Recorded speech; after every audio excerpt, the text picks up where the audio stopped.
बकवास पर आपको खुशामदीद। खुदसर ड्रामे की अगली किस्त में आप देखेंगे कि ज़ीशान की माँ की डेथ हो गई और यहाँ पर सब घर वालों पर एक क़यामत टूट गई। अपनी माँ को हमेशा के लिए नाराज़ कर दिया ज़ीशान ने और इस सब का कसूरवार वो अपने भाई को समझने लगा। ऊपर से शाज़मा ज़ीशान को और भी ज़्यादा भड़काती है कि खाला जान की तबीयत इतनी ख़राब थी और हमें सब ने पराया कर दिया। इतना ना हुआ कि हमें बता देते। और आपने देखा हरीम को कैसे सबके सामने आपको बेइज्जत कर रही थी, आप पर चिल्ला रही थी, इल्ज़ाम लगा रही थी। अपनी गलती तो कोई मानने को तैयार नहीं। खाला जान इस दुनिया से चले गई और उन सब ने हमें जीते जी पराया कर दिया। अब ज़ीशान शाज़मा की बातें सुनकर और भी ज़्यादा दुखी होकर कहता है कि अम्मी इतनी बीमार थीं, लेकिन अफ़ान भाई ने मुझे बताना तक गवारा नहीं किया। अपनी अना में आकर इन्होंने मुझे नहीं बताया। मैं अपनी माँ से आखिरी बार मिल भी नहीं सका। इनसे नाराज़ होकर घर से निकला था। अब कैसे मनाऊंगा, कहाँ से लाऊंगा अपनी माँ को। और शाज़मा इसके कंधे के साथ लगी ऐसे रो रही है जैसे इसे इससे ज़्यादा सदमा तो किसी को हुआ ही नहीं। अब ये बातें खुलती हैं अगले दिन।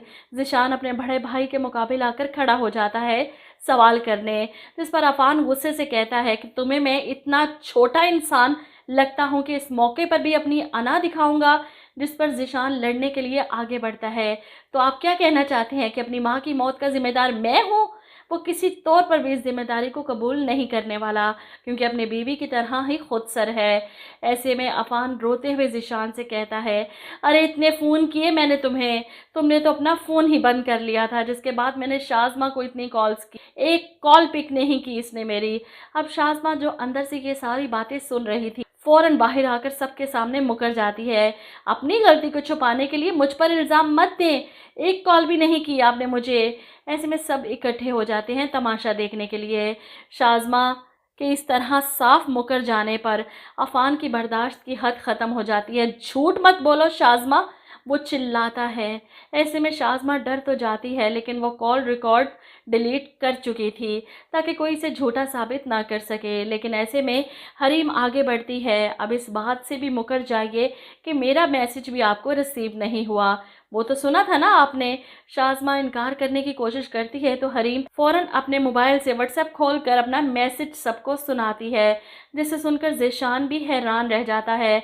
शाज़मा की तरफ हैरत से देख रहा है। ऐसे में अफ़ान चिल्लाता है, अब बताओ, इसको भी झुटलाओगे तुम? अपनी बीवी से पूछो कि इसने ऐसा क्यों किया, इसने क्यों तुम्हें नहीं बताया कि मैं तुम्हें इतनी कॉल्स कर रहा हूँ। तब हरीम शाज़मा का असल चेहरा सबको दिखाती है।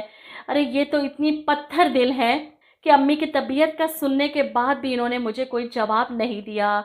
अब शाज़मा तो बुरी तरह फंस चुकी है। अपने आप को सच्चा साबित करने के लिए वो ज़ीशान के सामने रोने का ड्रामा करती है। ये सब मिलकर मेरे साथ गलत कर रहे हैं, मैंने ऐसा कुछ नहीं किया। इससे पहले कि ज़ीशान फिर से इसकी बातों में आकर बहक जाता, आगे बढ़ता है और उसके मुंह पर एक ज़ोरदार थप्पड़ मारता है सबके सामने। इस औरत की वजह से इसने अपने सारे रिश्ते खो दिए। बहन भाई नफरत करते हैं, माँ नाराज़ होकर दुनिया से चली गई। एक थप्पड़ तो काफ़ी नहीं था इन सारी बातों के अज़ाले के